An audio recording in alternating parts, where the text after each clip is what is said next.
Los invito a ir buscando para que ya tengamos en las Sagradas Escrituras, en primer libro de los Reyes, capítulo 8. Hemos estado estudiando con la pastora Susi estos pasajes bíblicos los días martes en la radio acerca de la construcción, la oración y la dedicación del primer templo de Jerusalén, el primer templo fijo establecido en el monte Moriah, el templo construido por el rey Salomón. Sabemos que antes de este templo existió, primero que nada, una tienda, una carpa que Moisés había dispuesto fuera del campamento, que era un lugar de encuentro con Dios. Pero luego el Señor le da el diseño del tabernáculo y construye el primer templo móvil, que era construcción en seco, era desarmable, se ensamblaba y se desensamblaba, y eso era para el desierto. Amén. Allí en el desierto armaban cuando se detenía la columna de fuego durante el día, la nube de la gloria durante la noche, y cuando la columna se movía, se desarmaba ese tabernáculo y todo el pueblo levantaba campamento y emprendían nuevamente camino. Que el Señor nos ayude a caminar detrás de su presencia, guiados por su presencia, amén. Ser movidos por el Espíritu Santo, no por nuestros impulsos humanos, nuestros pareceres, sino por el Espíritu Santo de Dios. Eso es tan importante. Y para cada etapa Dios tiene algo nuevo para nuestras vidas.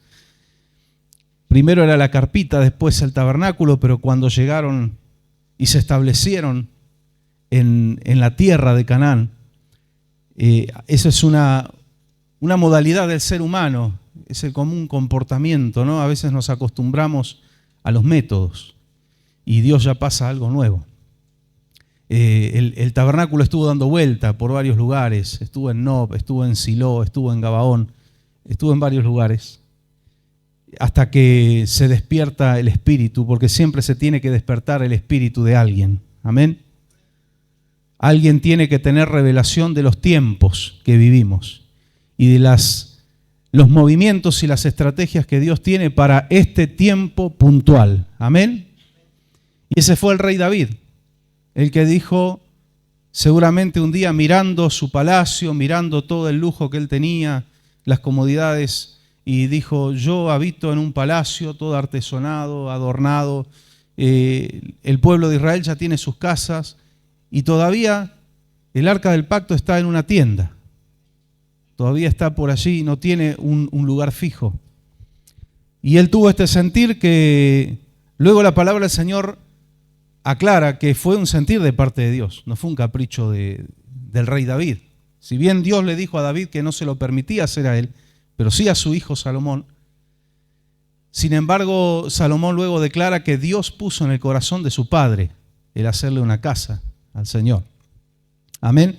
La casa es un lugar de encuentro, pero también es un punto de referencia y es un testimonio. Las naciones paganas, una de las cosas que admiraron fue el templo de Jerusalén. Y si el templo era majestuoso y era grande, era porque había un Dios majestuoso y grande detrás, ¿no es cierto? Cuando en el periodo intertestamentario llega Alejandro Magno y llega el imperio helenístico, el imperio griego, y ya contamos la historia de lo que pasó, cómo Dios obró para que los griegos no destruyeran Jerusalén, y los griegos venían acostumbrados a invadir países bárbaros de gente guerrera, pero sin cultura alguna, gente politeísta, de muy baja moral, y de repente entran a Israel y se encuentran con un pueblo culto, un pueblo con un alto nivel de instrucción, de higiene. Recuerden las leyes en el Antiguo Testamento, Dios le daba reglamentos de higiene al pueblo. Y se encuentran con un templo maravilloso. Y en estos tiempos no tenemos un templo central en un lugar en el mundo, pero Dios también ha determinado lugares, rediles, donde las ovejas nos juntamos a adorar al Señor. Amén. Somos ovejas de su prado, de su familia, ¿Sí? Y no hay un lugar central, pero sí hay lugares donde Dios ha plantado. ¿Sabe usted que hay un redil? Hay un redil para cada oveja. Hay un lugar donde Dios nos ha plantado y es donde debemos estar. Amén. Porque el pueblo de Dios, el creyente, apartado del resto, se enfría. Nos enfriamos. Y eso puede verse en cristianos que usted puede encontrar por la calle y que dicen, yo no me congrego porque no necesitamos congregarnos, porque congregarte no salva. Comer tampoco salva, pero comes todos los días, hermano. Y muchas otras cosas. Cuando entramos en esos criterios tan sesgados, ¿no?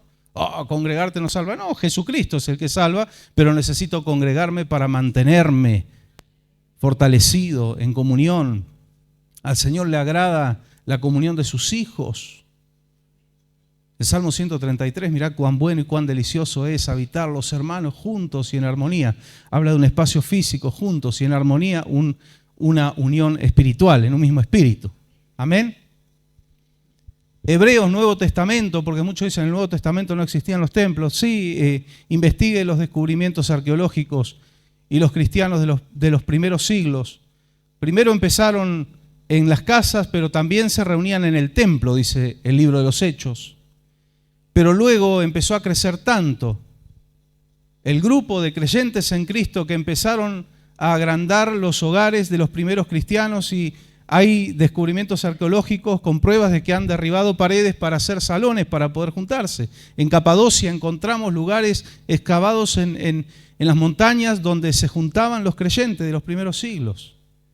El creyente siempre necesitó estar juntos en una familia de fe. Amén. Eso no lo suplanta nada y Hebreos dice, no dejando de congregarnos como algunos tienen por costumbre. Sin dejar de lado y sin quitar la mirada de que los templos vivos somos nosotros. Amén. Por eso es que en el Nuevo Testamento ya no era necesario un lugar central donde todos sí o sí tenemos que subir, como era en aquellos tiempos, el templo de Jerusalén, donde había 3 fiestas que había que sí o sí el pueblo debía subir al templo, que era la fiesta de Pesaj, Pascua, era la fiesta de Pentecostés y era la fiesta del Sucot, la fiesta de las enramadas. Esas 3 fiestas el pueblo sí o sí tenía que subir. Hoy en día no es que si no vas a Jerusalén, primero que no hay templo ya, no estás en falta con Dios, no, pero tenés un lugar donde Dios te plantó aquí en Villa Mercedes y así hay otros hermanos en otros lugares que Dios los ha plantado y allí tienen que estar, amén, donde Dios los ha puesto. Pero somos los templos vivos, de manera que hay una ley que rige, que Jesús la dictaminó así, dijo, donde están 2 o 3 reunidos en mi nombre, allí estoy yo en medio de ellos. Así que si hay un grupito de cristianos escondidos en una cueva donde los están persiguiendo, allí es una casa del Señor. O en subterráneos, como está sucediendo en muchos lugares, en Medio Oriente, en la China y demás. Allí es casa de Dios. ¿Por qué? El lugar se vuelve una casa de Dios porque están los templos vivos. Ahora he escuchado algunas cuestiones tan absurdas como que si una congregación tiene más de 2 o 3, ya no es iglesia. Porque Jesús dijo 2 o 3. ¿Y dónde dice que era un límite? Eso era un punto de partida. Tuvimos la bendición y el privilegio de estar en Mendoza, en la iglesia de los Pastores Rojas, este fin de semana que pasó en un congreso de jóvenes, así que era para nosotros, teníamos que estar ahí. Había varios infiltrados. Pero es una iglesia grande, es una iglesia próspera, bendecida, es una iglesia que tiene cerca de 3.000 personas que se congregan y el Espíritu Santo se movió de una forma impresionante y se mueve cada vez que hemos ido a ese lugar. No es impedimento el que haya mucha gente, al contrario. No es impedimento el que haya poca gente, tampoco. ¿Cuántas veces enseñamos aquí? Dijimos, cuando se quiere suplantar la falta de unción y la falta de presencia de Dios con luces, con pantallas, con máquinas de humo, eso es vacío, con entretenimiento. Pero, donde hay presencia de Dios y Dios bendice, eso lo dije muchas veces aquí. Usted puede tener, y de hecho si Dios lo bendice, gloria a Dios, use todas las herramientas que hay en este tiempo. Puede tener las máquinas de humo y puede tener las luces de escenario y puede tener las pantallas de LED, y eso no entorpece el mover de Dios, en lo absoluto. Puede ir a una iglesia muy humilde en el norte de Argentina, con piso de tierra, techo de chapa, paredes de chapa, y eso no impide el mover de la presencia de Dios, porque los templos vivos somos nosotros. Vinimos aquí dispuestos a buscar de la presencia del Señor, a que el Señor nos llene, nos fortalezca. Vengo a traer mis necesidades, mis peticiones, pero también vengo porque necesito estar con Él. Mi alma y aún mi carne anhela del Dios vivo. Una hermana me decía el otro día, me dice, aún mi cuerpo siente que tiene que estar en la casa de Dios. Y le digo, hermana, eso es bíblico. El salmista dijo que aún su carne anhelaba del Dios vivo. Entonces, no es lo que hay o lo que no hay, sino que esté la presencia de Dios, que el Espíritu Santo de Dios se mueva. Eso es lo fundamental, lo principal. Pero también lo hemos dicho muchas veces, el día que Dios nos provea, vamos a poner pantalla de LED. Vamos a poner luces. Si Dios suple, para algo es para usarlo. Amén. Allí la primera noche iba a empezar el congreso desde temprano, pero el viento sonda no perdona en Mendoza. Tuvieron que suspender. No hubo tormenta, lluvia ni nada, pero nosotros huimos de la tormenta del viernes acá y llegamos cuando el sonda ya estaba medio calmado allá. Así que fuimos escapando un poco del clima, ¿no? Pero cuando llegamos vimos que el día estaba re lindo, pero había árboles tirados, cables, todo. Y empezó recién a la noche el congreso. Y llegamos y estaban probando sonido y demás. Y pudimos encontrarnos con la pastora Marta, que envió sus saludos para todos. Algunos la conocen a la pastora, las hermanas que fueron al congreso de damas la conocen. Y ellos compraron al lado donde tienen el templo, compraron una propiedad, un galpón enorme. Y es la iglesia de los niños, y debe ser el doble de esto más o menos, la iglesia de los niños, ¿no? El doble por ahí, quizás más. Y uno se goza de ver cómo Dios bendice. Nos gozamos. Amén. Usted sabe que hay creyentes que se ponen envidiosos cuando ven que otro creció, Dios lo bendijo, y ahí se quedan encasillados. Y el diablo los tiene entretenidos con la envidia y los frena. Uno se tiene que gozar, tiene que mirar, Dios bendijo a mi hermano, Dios bendijo a un consiervo, alguien que sabemos que es son verdaderos siervos de Dios. Gloria al Señor. Somos la misma familia. Por eso el Señor enseñó, gozaos y ríanse con los que ríen, lloren con los que lloran, compartan los sentimientos, las situaciones del pueblo de Dios. Y cuando iba a empezar se cortó la luz. Así que el primer encuentro fue a luces de celular, guitarra acústica, todos ahí juntándonos para poder escuchar.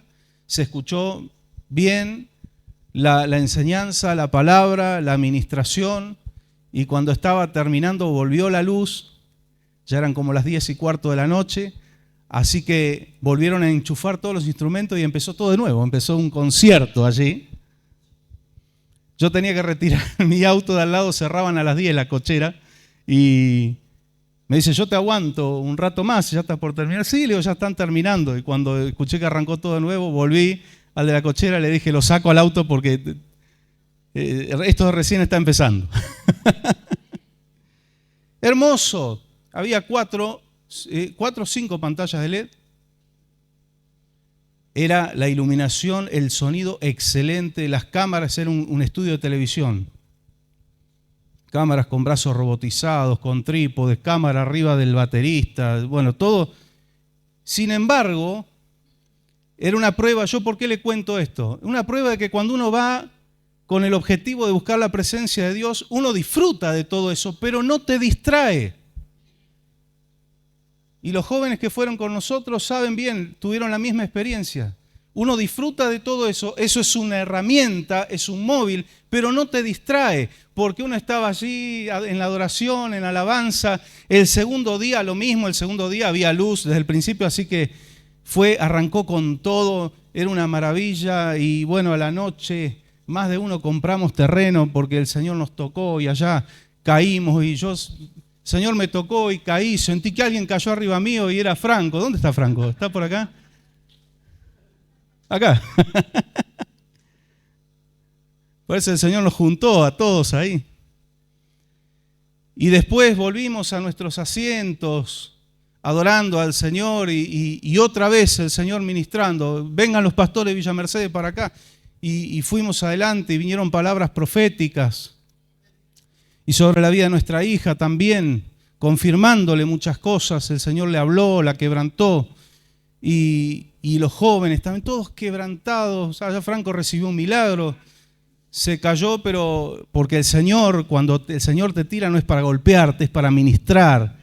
Es para hacerte bien. Y es porque es tan fuerte la presencia de Dios que la naturaleza humana no lo soporta. Y después, cuando terminó y salimos a la vereda, había todo un movimiento de jóvenes y al lado habían dispuesto todo un buffet hermoso, todo bien preparado, mucho trabajo. Y me cuenta Franco, dice, pastor, recibí un milagro. Yo venía hace mucho tiempo con un dolor en el tobillo y sentí que se me acomodó.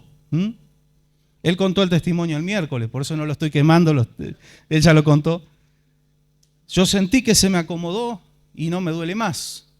Gloria al Señor. Gloria a Dios. Dios obra. Dios hace milagros. Amén.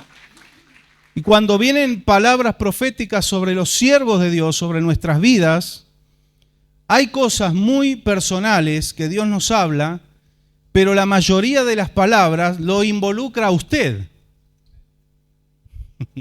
Y algunos pensarán, ¿qué habrá dicho el Señor de mí? Nada malo, tranquilos. Los involucra en los planes de Dios, los involucra en los proyectos del Señor. Porque cuando Dios da algo a sus siervos, dice que Él va a saciar el alma del sacerdote, pero dice que va a bendecir al pueblo. Y una de las cosas que hablábamos con mi esposa es, estamos todo el tiempo dando, ministrando, y necesitamos también ser ministrados, necesitamos ser fortalecidos. Y uno va, así como dice la palabra, ¿no? Como el siervo mira la mano de su amo esperamos recibir de Dios. Y Dios no nos largó con las manos vacías, a ninguno de los que fuimos, a ninguno.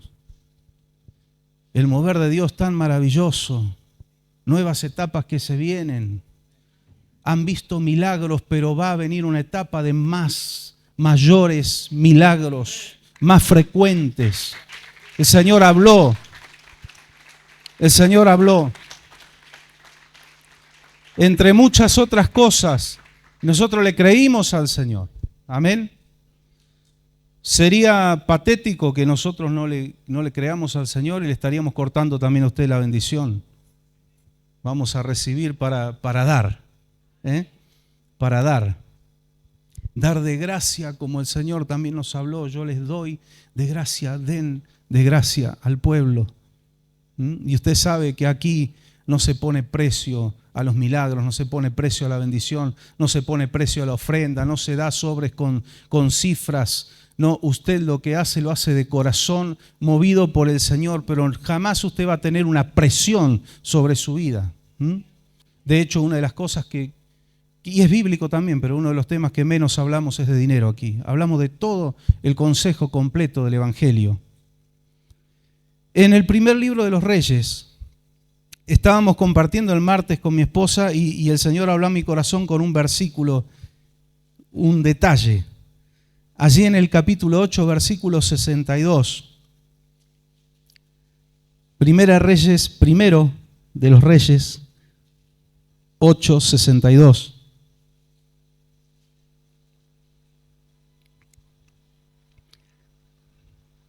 Un siervo de Dios que partió con el Señor, Ismael Busato, decía, digan bien los nombres de los libros, dice, no digan Primera de Reyes, dice, no es una caja de cambio, dice, es primero porque es primer libro de los Reyes. O primero de Corintios, no, primera carta de Pablo a los Corintios. No tenía así, era profesor del seminario, un hombre de Dios, realmente. Capítulo 8, versículos 62 al 64 dice: entonces el rey, era Salomón, con todo el pueblo, con todo Israel, ofreció sacrificios en presencia del Señor. Como sacrificio de comunión o de paz, ofrendas de paz, Salomón ofreció al Señor 22.000 bueyes y 120.000 ovejas. Esto le da un ataque de caspa a cualquier defensor de animales. Pero a los que se van del otro lado, ¿no? Que le dan más valor a un animal que al ser humano, que dicen que son personas, no humanas. No son personas, son animalitos. Hay que quererlos, hay que cuidarlos. Estamos en contra de la violencia, contra los animales, contra cualquier persona, pero también el Señor nos permitió servirnos de ellos para alimentarnos. Dios lo permitió, el Creador del universo, el dueño de los animales y el dueño de nuestra vida. Así que nadie puede contradecir la voz de Dios. En tema del alimento, usted sabe lo que dice la Biblia. Cada uno, el que come, para Dios come; el que no come, para Dios no come. No hace diferencia. Cada uno coma lo que quiera, pero no obligue al resto. No podemos militar por la comida. Y en aquellos tiempos, como Jesucristo no había venido todavía, entonces se sacrificaban animalitos. Ahora usted dirá: después de semejante sacrificio no habrá quedado nada. No, usted no sabe cómo Dios bendecía al pueblo. Los animales se multiplicaban, tenían crías por doquier y ellos más ofrendaban y Dios más lo bendecía al pueblo de Israel. Cuando le damos al Señor, nunca jamás será para empobrecernos. Puedo quedarme sin nada y darle todo al Señor, y cuando me quedé sin nada, ¿qué quiere decir eso? Que mi regazo está listo para recibir abundantemente lo que Dios va a enviar. Con Dios jamás vas a perder. Jamás será el diablo el que te venga a hablar y a decir: tienes que ofrendar esto. Si usted siente una voz así, tenga por seguro que el diablo no es. No es. Será el Espíritu Santo. Estos hombres, mujeres, estaban las familias, estaba el rey sacrificando al Señor ofrendas porque estaban felices, se sentían bienaventurados, estaban inaugurando, dedicando la casa del Señor, que era majestuosa, pero además estaba sucediendo otra cosa. ¿Usted se acuerda en qué fiesta aprovechó Salomón y dedicó el templo?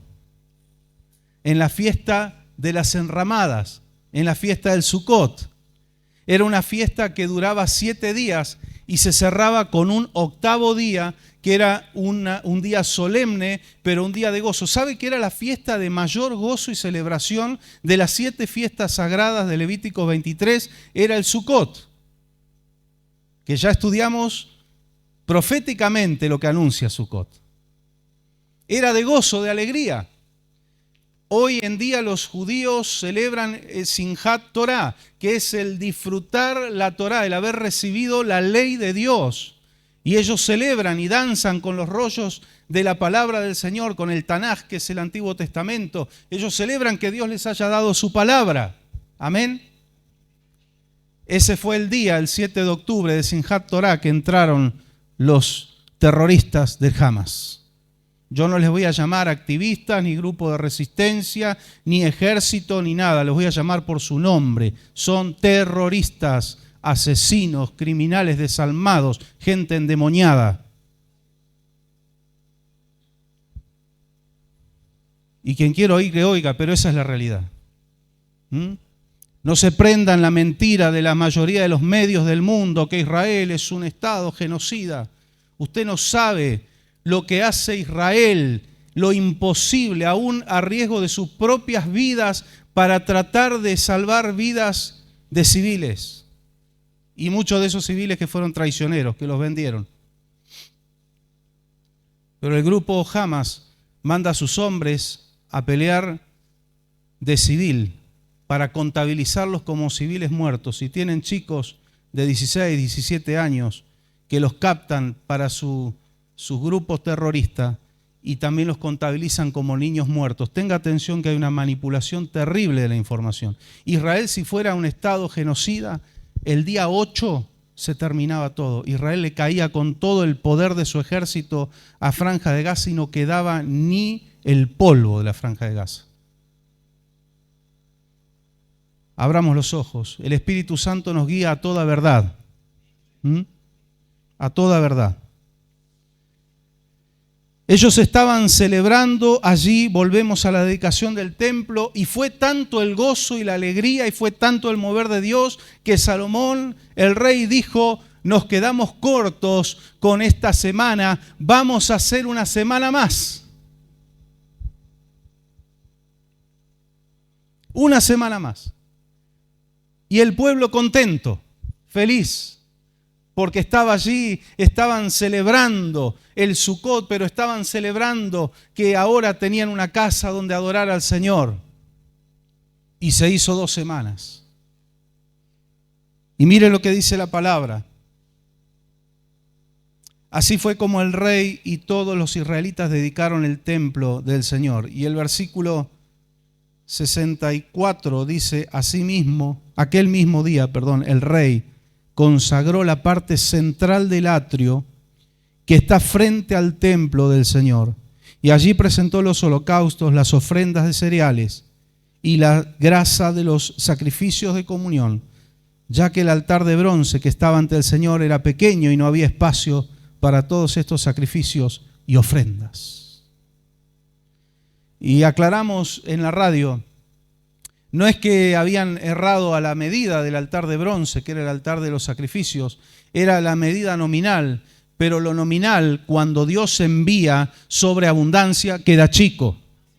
Lo nominal, lo calculado, los planos muchas veces nos quedan chicos cuando Dios envía sobreabundancia. Estaban allí los pescadores, los discípulos queriendo pescar algo, había miseria en el agua, estaba el lago sin peces y ellos, sus vidas, su economía dependía de eso, no tenían nada, volvían derrotados y el Señor hace su milagro y ¿qué pasa? Las barcas quedan chicas.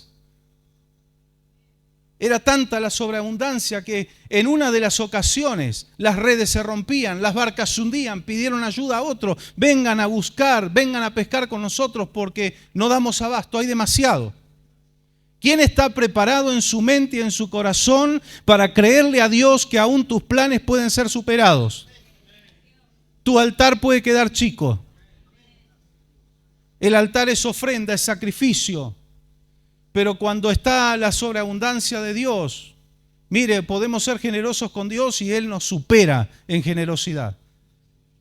La medida era nominal, pero era tanta la ofrenda que quedó chico. Entonces dice Salomón, ¿qué hacemos? Y yo imagino hablando con el sumo sacerdote, ¿cómo arreglamos esto? Bueno, vamos a tener que romper el protocolo y vamos a tener que empezar a hacer los sacrificios, las ofrendas, en todo lo que es el atrio. No alcanza el altar. No podemos construir altares de bronce ahora, a último momento. Dios no se va a enojar.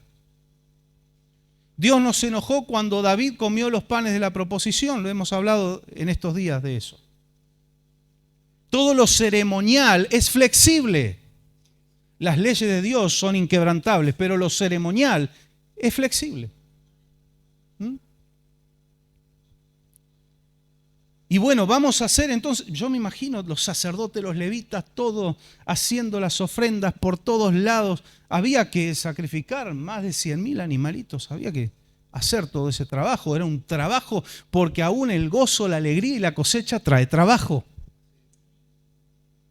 Bueno, cuando coseche me tiro panza arriba, no. Cuando coseches a limpiar pescados, a separar lo bueno de lo malo, es trabajo. Algún hermano que alguna vez me dijo, estoy tan bendecido que ya le dije, Señor, no me des más trabajo, ya tengo demasiado. Y no es poca cosa en estos tiempos. La bendición de Dios es la que verdaderamente enriquece y no añade tristeza con eso. Amén. Gloria a Dios. Gloria al Señor. Entonces, el atrio, por decirlo de alguna manera, es el patio del frente, un patio grande, porque en el templo era más grande que en el tabernáculo. Era lo que antecedía a la entrada al templo. Usted en el atrio se encontraba con el altar de bronce y luego estaba el lavacro y luego ya se entraba al santuario, donde estaba la mesa de los panes de la proposición, el candelabro y el altar de oro, pequeño altar de oro del incienso, luego pegado al altar de oro, el cortinado, el velo, y detrás el lugar santísimo con el único objeto sagrado y el más sagrado, el arca del pacto. Que vamos a hablar el miércoles. Cerramos el estudio del mobiliario del tabernáculo el miércoles anterior a este miércoles de testimonios que tuvimos. Y tenemos un apartado especial para el arca. El próximo miércoles vamos a estar hablando de eso, con la guía del Espíritu Santo. Y el Señor nos va a seguir hablando sobre estas cuestiones. Entonces, en el patio era la antesala de la entrada al templo. ¿Sabe que la palabra del Señor, esto todos lo saben, 1 Corintios 6:19, nos dice que nosotros, ¿qué somos? Templo del Espíritu Santo. Somos su morada. Somos el tabernáculo. Pablo dijo, aunque este tabernáculo terrenal se deshiciere, porque al igual que el templo de Jerusalén, este templo no es eterno. El cuerpo, me refiero, es corruptible. Pero la palabra del Señor nos enseña que somos templo. Entonces vamos a preguntarnos en esta noche qué es lo que hay en el patio de entrada.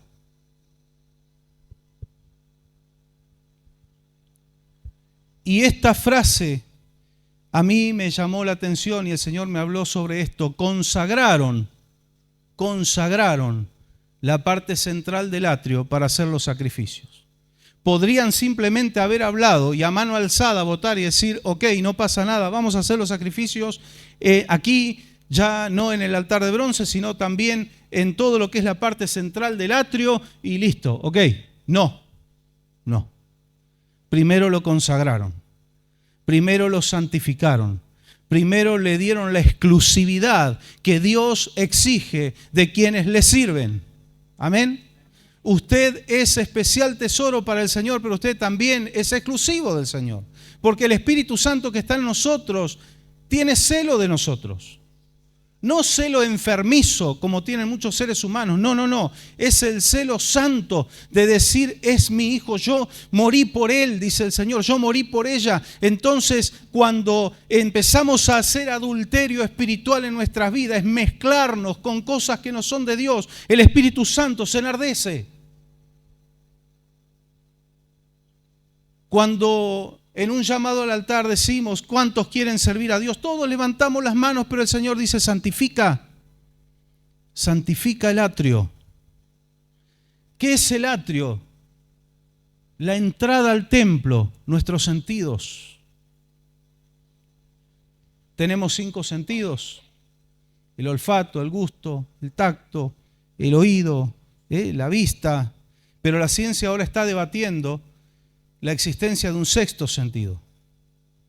La ciencia ahora está considerando al entendimiento como un 6º sentido. No sé con qué fines, tema aparte, pero vamos a hablar de los fines que tiene el Espíritu Santo con nuestras vidas. Vamos a santificar, vamos a comprometernos delante del Señor esta noche, decirle, Señor, yo voy a consagrar no solo el templo, voy a consagrar el atrio, voy a consagrar todo lo que entra, lo que escucho, lo que toco, a dónde voy, lo que consumo. En el gusto entran todo lo que consumimos. Tenemos que consumir alimentos, tenemos que consumir agua, bebidas, tomamos mate, tomamos té, café. Pero hay cosas que no tienen que entrar a nuestro cuerpo. y tenemos que pedirle al Espíritu Santo que venga sobre nosotros. Sabe que hay una expresión bíblica que el Espíritu Santo viene sobre nosotros. Viene sobre, ¿qué quiere decir? Viene de arriba y viene primero a impactar nuestro entendimiento. ¿Cuántos dicen amén? El apóstol Pablo decía que sean alumbrados los ojos de nuestro entendimiento, en Efesios. Que sean alumbrados los ojos de nuestro entendimiento. El Espíritu Santo tiene que gobernar mi entendimiento y el tuyo para poder entender y comprender lo que Dios quiere revelarnos, cuáles son sus proyectos, cuáles son sus planes. A veces vivimos gran parte de nuestra vida cristiana llevándole al Señor nuestros planes. Señor, los ponga a tus pies. Y está bien, no está mal. Nuestros anhelos, está bien. Nuestros proyectos y deseos, está bien, pero si nos quedamos en eso, está mal. Cuando le decimos, Señor, cuáles son tus planes y tus proyectos para mi vida, cuál es tu perfecta voluntad. Yo quiero dejar hoy de traer mis anhelos y mis deseos. Tú te encargarás de eso. Dice que al que se goza en el Señor, al que se deleita en el Señor, Él concederá las peticiones de su corazón. Pero vamos ahora a dar otro paso en nuestra madurez espiritual y vamos a decirle, Señor, revélame tus planes. ¿Qué decían los hombres que se arrepentían y eran movidos por Dios y se quebrantaban delante del Señor y decían, varones, ¿qué haremos? En el libro de los Hechos, ¿qué haremos? ¿Cuántos creyentes, cuántas personas que llegan a las iglesias en todo el mundo, si tuviéramos que hacer una estadística, realmente vienen con esta premisa de decir, ¿qué tengo que hacer? ¿Cuántos llegan a las iglesias? Yo soy esto, yo quiero hacer aquello, a mí me gusta esto y me gusta lo otro. Pero aquel que viene dice, me rindo, Señor, a ti. ¿Qué quieres que haga? ¿Qué es lo que debo hacer? El Señor está buscando esos terrenos. Tenemos que santificar el atrio. Lo que va a entrar a este templo, la parte de la entrada. Hemos descuidado quizás la parte de la entrada. Bueno, somos templo del Espíritu Santo, pero ¿qué es lo que entra? ¿Qué pasa con nuestro entendimiento? ¿Qué pasa con nuestros sentidos? La santidad es algo que Dios lo sigue pidiendo, no ha pasado de moda. El consagrarnos, ser exclusivos para Dios. Yo sé que es un proceso, mis hermanos, ¿no? Nadie tiene que desmoralizarse, decir cuánto me falta a mí. Gloria a Dios si usted y yo reconocemos que nos falta mucho. Pablo lo reconoció, dijo, no pretendo haberlo alcanzado todo. No, todavía no. Pero sí estoy en esa dirección, prosigo al blanco. Amén. Tienes que proseguir a ese blanco. Señor, santifica. Ven sobre mi entendimiento. Ven sobre mi cabeza, mis conceptos, mis ideas. El Señor va a tener que romper muchas cosas que hay en nuestro entendimiento para Él poder implantar su voluntad y para que nuestras vidas puedan ser una ofrenda y un sacrificio agradable como lo fue cuando se dedicó el templo de Salomón. Santificaron, consagraron la entrada al templo y a Dios le agradó. A Dios le agradó. Qué difícil que es, dirá pastor, para la naturaleza humana. Claro, para la naturaleza humana no solo es difícil, es imposible. El apóstol Pablo dice que ni quiere ni puede la naturaleza humana someterse a la voluntad de Dios, pero el Espíritu Santo es el que nos asiste. Dígale, Señor, ven sobre mí. Ven sobre mi entendimiento y cada uno de mis sentidos sean santificados, ungidos. A veces creen que es una cuestión de prohibiciones, y esto sí, esto no. No, salga de ese terreno. Ese terreno no es en el que Dios quiere que usted esté. Yo tengo que ver qué me edifica, qué es lo que no me edifica. A ver, yo vengo a este lugar, voy a entrar aquí. Me pregunto, ¿el Señor estará a gusto en este lugar conmigo? ¿O será que el Espíritu Santo va a decir, entra solo, mijo, yo te espero acá afuera y no tardes demasiado? Ese sentir se fusiona nuestra voluntad con la de Dios. Jesucristo batalló, porque en su parte humana batalló contra su voluntad humana y dijo, Padre, si es posible, pasa de mí esta copa. ¿A quién le gusta pasar copas de amargura. ¿A usted le gusta? No, a mí menos. A ninguno. Seamos sinceros. No somos masoquistas, me gusta el sufrimiento. No, pero es necesario que pasemos por diversas pruebas. Jesús estaba con esa lucha, pero Él se rinde y deja de lado su voluntad y dice, pero que no se haga mi voluntad, sino la tuya. Cuando Él se rinde y se entrega y dice, Señor, haz lo que quieras, Él se para victorioso. Se terminó la presión que Él estaba sintiendo. Y dice, vamos, ya se acerca el que me entrega. Y eso no tiene lógica. Yo diría, viene el que me entrega por acá, yo corro para allá. Jesús fue a encarar. Tenemos que encarar las responsabilidades. Tenemos que encarar los problemas. ¿Cuánto tiempo podemos huir de un problema, de una debilidad, de un pecado, de lo que fuere? No, es momento de rendirnos a la voluntad de Dios y encarar y decir, voy a enfrentar esto. Voy a enfrentarlo, pero no solo. No vaya solo. El Señor va con cada hijo, cada hija que emprende este camino hacia su voluntad. El Señor está con nosotros. Ninguno de aquí, ni usted ni yo, somos capaces, pero el Espíritu Santo que está en nosotros es el que nos da la victoria. Amén. Que venga sobre nosotros, sobre nuestro entendimiento, sobre cada uno de nuestros sentidos, la entrada al templo. El apóstol Pablo dijo que dediquemos nuestros miembros a servirle al Señor y a agradarle al Señor. ¿Qué compromiso? ¿Qué compromiso? Tenemos que santificarnos.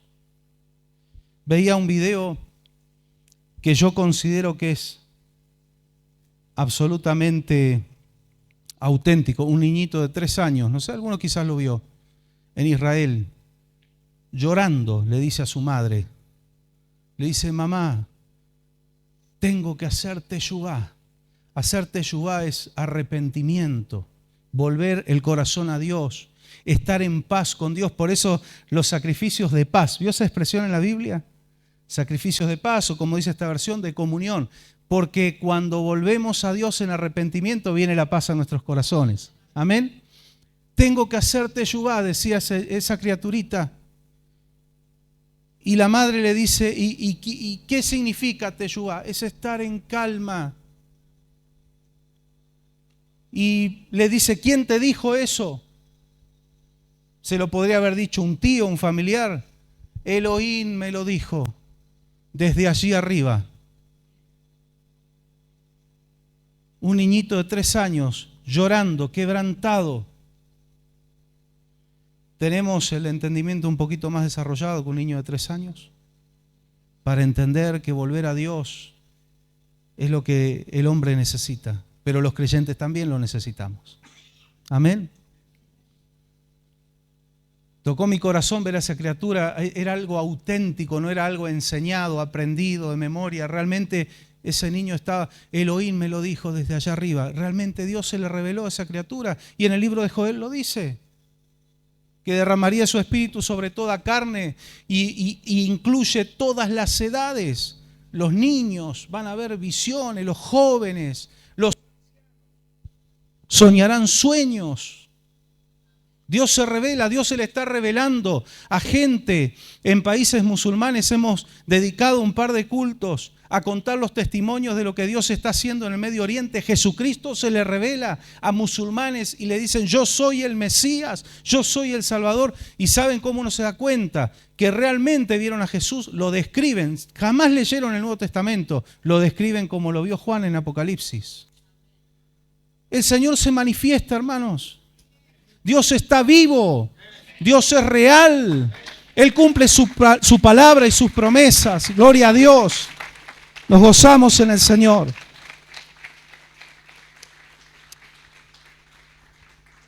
Él dijo que iba a abundar el pecado y estamos en esa época, pero tranquilos, sobreabunda la gracia. Sobreabunda la gracia, jamás el Señor se va a quedar atrás. Decir, bueno, ya estos me superaron. No, Señor, nadie va a superar el obrar de Dios. Y le doy gloria al Señor. ¿Sabe qué? Cuando veo esas cosas, ¿se acuerdan cuando hablamos de los avivamientos verdaderos? Esos son avivamientos. Esos son avivamientos. ¿Alguien sabe qué pasó con Asbury? ¿Se acuerdan? Bueno, el tiempo muestra cuando algo es armado, programado, humano, carnal. Yo tengo un dicho para eso. Lo voy a patentar. Tracción a sangre, a fuerza humana, a organización, nada más, pero no hay espíritu. Ahí quedó todo. Se terminó. Pero cuando veo que están en catacumbas, en subterráneos, en cuevas, adorando al Señor, y el Evangelio se multiplica y los están matando, persiguiendo, encarcelando, quitándole todas sus cosas, y se multiplican y se salvan y el Señor se revela. Esos son verdaderos avivamientos. Y me gozo en el Señor de que eso esté pasando. Y puede pasar en usted, puede pasar en su familia, puede pasar aquí. Dios no está solamente, estoy ocupado con el Medio Oriente, está aquí también.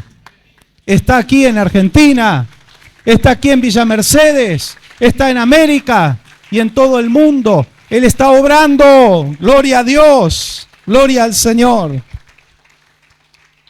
Solo el Señor nos ayude a consagrarnos. Amén. Si usted se dispone, enseguida recibirá la ayuda del Señor. Si no, ¿qué sería de nosotros? Por empezar, no estaríamos aquí. ¿Usted cree que Jesús es su Señor? Dice la palabra, nadie puede llamar a Jesús Señor de verdad, de corazón, si no es por el Espíritu Santo. Entonces, que Él complete la obra en nosotros. Amén. Para terminar, leemos en Romanos 6, Romanos capítulo 6.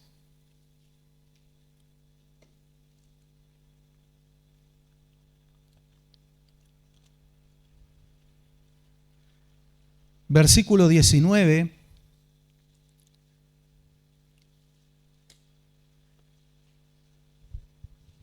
Está hablando aquí el Espíritu Santo a través del apóstol y está hablando de que antes éramos esclavos de la injusticia, esclavos del pecado.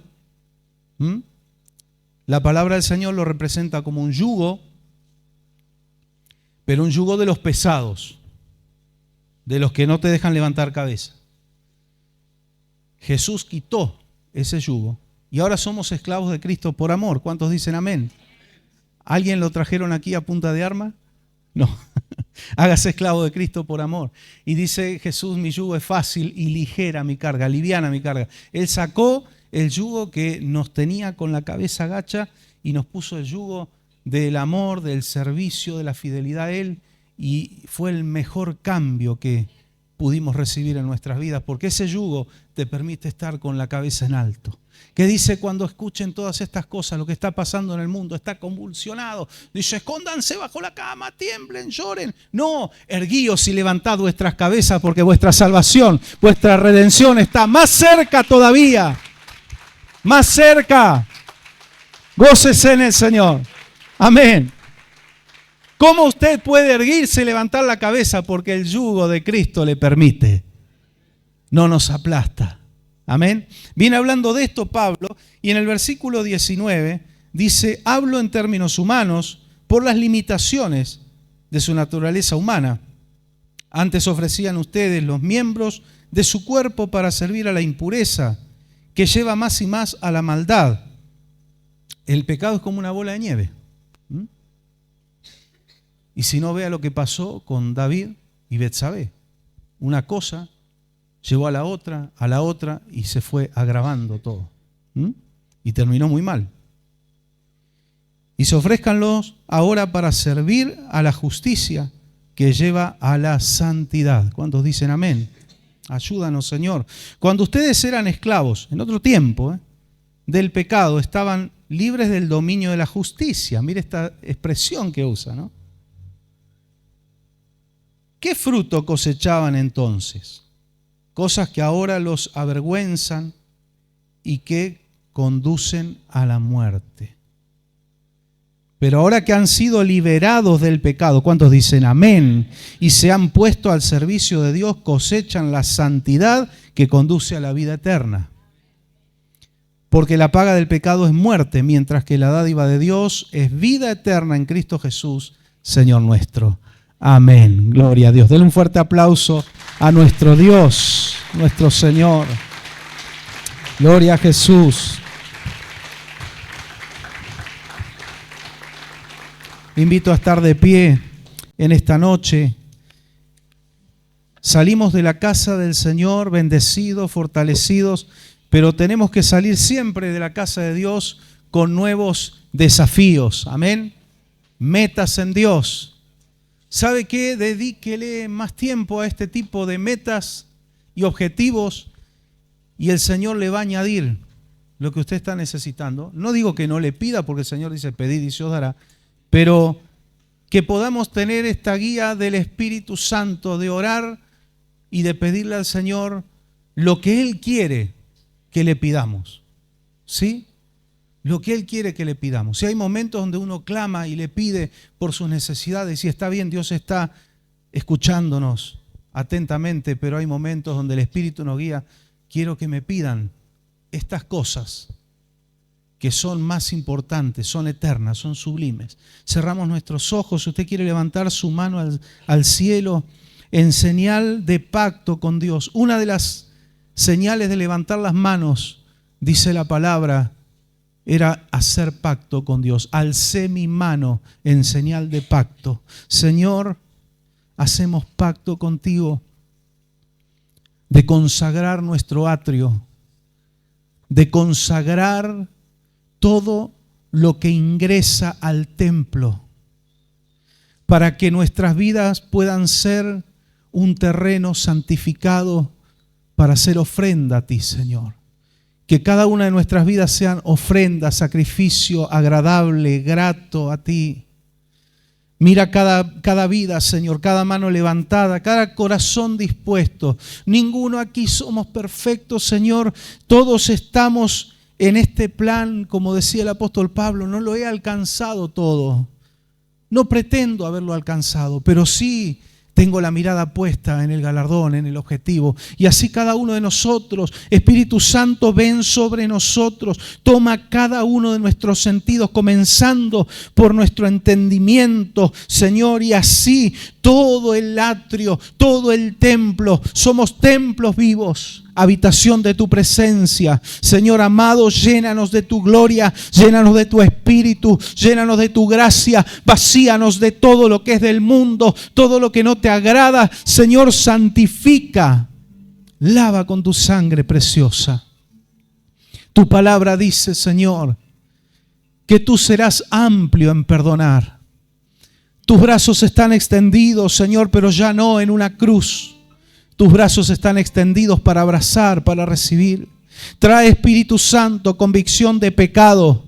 Oh Señor, quebranta los corazones, los que son duros, los que no entienden, aún aquellos que están escuchando por radio, mirando por las redes. Espíritu Santo, llega hasta los rincones más profundos, más recónditos, Señor, y toca las mentes, los corazones. Trae liberación, corta cadenas, ataduras, ligaduras del enemigo, de vicios, adicciones, malas costumbres, cosas, Señor, que ensucian el templo. En el nombre de Jesús, echamos fuera, rechazamos.